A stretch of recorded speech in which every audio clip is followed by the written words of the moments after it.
Hi hello నమస్తే welcome back to our channel Tirupalu Chinni's vlogs. నేను మీ తిరుమల. అందరూ ఎలా ఉన్నారు? బాగున్నారా? నేనైతే చాలా బాగున్నాను. మీరు కూడా బాగుండాలని మనస్ఫూర్తిగా కోరుకుంటున్నాను. ఈరోజు నేను ఒక డిఫరెంట్ స్టైల్ ఎగ్ కర్రీ అయితే నేను మీతో షేర్ చేసుకుంటాను. ఇది చాలా బాగుంటుంది, అలాగే చాలా సింపుల్ కూడా. చాలా తేలిక ప్రాసెస్లో తక్కువ ఇంగ్రీడియంట్స్తో ఈ కర్రీ ఎలా తయారు చేసుకోవాలో నేను మీకు చేసి చూపిస్తాను. ఎప్పుడు టమోటా కర్రీనే కాదండి, ఇలా చేసి పెట్టండి. పిల్లలైనా పెద్దలైనా చాలా ఇష్టంగా తింటారు. అలాగే చపాతీలోకైనా అన్నంలోకైనా దేంట్లోకైనా ఇది టేస్ట్ చాలా అల్టిమేట్గా ఉంటుంది. ట్రై చేయకపోతే ట్రై చేయండి. నేను ఇక్కడ 1 డజన్ కోడిగుడ్లు అయితే తీసుకున్నాను. చూడండి, ఒక గిన్నె తీసుకొని దాంట్లో తగినంత ఉప్పు అయితే యాడ్ చేశాను.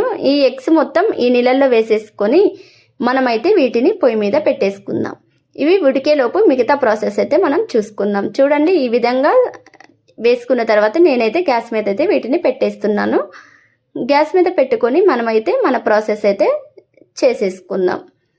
నేను ఇక్కడ 4 టమాటాలు, 3 ఉల్లిపాయలు, పుదీనా, కొత్తిమీర, అల్లం అన్నీ తీసుకున్నాను. ఈ విధంగా అయితే పెద్ద పెద్ద ముక్కలుగా అయితే టమాటాలని కట్ చేసుకుంటున్నాను.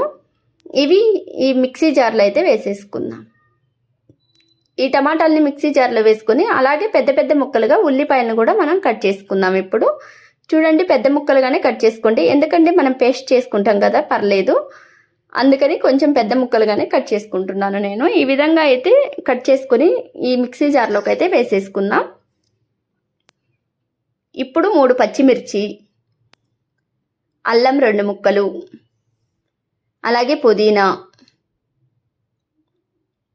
4 వెల్లుల్లి రెబ్బలు, అలాగే కొత్తిమీర, ఇవన్నీ వేసుకున్న తర్వాత బాగా మెత్తగా గ్రైండ్ అయితే చేసుకోవాలి. మనం గ్రైండ్ చేసుకుని చూడండి, ఈ విధంగా నేను గ్రైండ్ చేసుకున్నాను. ఇదైతే పక్కన పెట్టేసుకుందాం. ఈలోగా మన ఎగ్స్ అయితే ఉడికిపోయాయి. ఇవి వేడి నీళ్ళు వంపేసి చన్నీళ్ళల్లో వేసేద్దాం.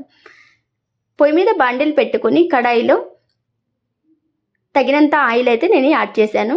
ఇక్కడ చిన్నపాటి దాల్చిన చెక్క, 1 ఇలాచీ అయితే నేను యాడ్ చేశాను. అలాగే జీలకర్ర యాడ్ చేశాను. 1 ఆనియన్ ఇట్లా సన్నగా ముక్కలుగా తరిగి యాడ్ చేసుకుందాం. ఇది బాగా ఫ్రై అయ్యే వరకు మనం వేపుకుందాం. ఇట్లా లైట్ బ్రౌనిష్ కలర్ వచ్చే వరకు వేపుకొని మనం గ్రైండ్ చేసి పెట్టుకున్న ఈ పేస్ట్ని అయితే ఆయిల్లోకి వేసేసుకుందాం. చూడండి, ఈ విధంగా ఆయిల్లోకి వేసేసుకుని 2 మినిట్స్ తిప్పుకుంటూ కలుపుకోవాలి. తరువాత తగినంత ఉప్పు, చిటికెడు పసుపు యాడ్ చేసుకుందాం. అలాగే తగినంత కారం, 2 టేబుల్ స్పూన్ల ధనియా పౌడర్, అలాగే కొంచెం మిరియాల పౌడర్ని అయితే నేను ఇక్కడ యాడ్ చేశాను. ఈ మిరియాల పౌడర్, పచ్చిమిర్చి యాడ్ చేసుకోం కదా, అందుకే నేను కొంచెం తక్కువగా కారాన్ని అయితే యాడ్ చేశాను. మీరు చూసుకొని యాడ్ చేసుకోండి. బాగా కలుపుకోవాలి. ఇవన్నీ యాడ్ చేసిన తర్వాత బాగా కలుపుకోవాలి, లేకపోతే అడుగంటిపోతుంది, జాగ్రత్త. ఈలోపు అది ఆయిల్ పైకి తేలేంత వరకు అయితే ఉంచుకోవాలి. మనం ఎగ్స్ని అయితే ఒలిసేసుకుందాం. ఈ విధంగా ఒలిచి అయితే పక్కన పెట్టుకున్నాను నేనైతే. వీటికి ఇప్పుడు ఘాట్లు అయితే పెట్టేసుకుందాం. ఎందుకంటే మనం ఈ మసాలా అంతా ఈ ఎగ్కి బాగా పట్టాలి కదా. ఎగ్ని నేను ఇక్కడ వేపుతారు కదా ఆయిల్లో వేసి, నేనైతే వేపట్లేదండి, ఇలాగే వేసేస్తాను. చూడండి, ఆయిల్ అయితే లైట్గా పైకి తేలింది. ఇప్పుడు దీంట్లోకి 2 టీ గ్లాసుల వాటర్ని అయితే యాడ్ చేసేసుకుందాం. ఈ గ్లాసు 2 టీ గ్లాసులే పడుతుందండి, ఇంకా నేను కొంచెం యాడ్ చేయలేదు. చూడండి, ఈ విధంగా యాడ్ చేసిన తర్వాత బాగా కలుపుకొని మనం ఒలిచి పెట్టుకొని ఘాట్లు పెట్టుకున్న ఎగ్స్ని అయితే ఈ గ్రేవీలోకి అయితే యాడ్ చేసుకుందాం. ఈ విధంగా వేసేసి 2 నుంచి 5 మినిట్స్ వరకు స్లో ఫ్లేమ్లో దీన్ని బాగా ఉడికించుకుందాం. చూడండి, ఉడికించిన తర్వాత నేనైతే ఇక్కడ కస్తూరి మేతి యాడ్ చేశాను. ఇలా ఆయిల్ పైకి తేలాక మనం కస్తూరి మేతిని అయితే యాడ్ చేసుకోవాలి. చూడండి, ఎంత కలర్ఫుల్గా ఉందో, అంతే టేస్టీగా ఉంటుంది.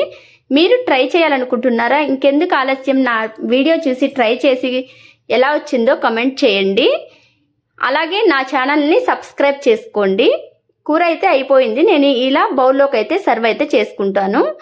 ఇదైతే చాలా బాగుంటుందండి కర్రీ, పక్కా డాబా స్టైల్. ఈ కర్రీని మీరు ట్రై చేయండి. ట్రై చేసి ఎలా వచ్చిందో కామెంట్ చేయండి. అలాగే నా వీడియో నచ్చితే ప్లీజ్ లైక్, షేర్, సబ్స్క్రైబ్ చేయటం మర్చిపోకండి. చూడండి, కర్రీ ఎంత అట్రాక్టివ్గా ఉందో. మరెందుకు ఆలస్యం, మీ పిల్లలకి చేసి పెట్టండి మరి. బాయ్. ఇంకొక వీడియోతో మీ ముందుకు వస్తాను. Keep smiling. Bye bye.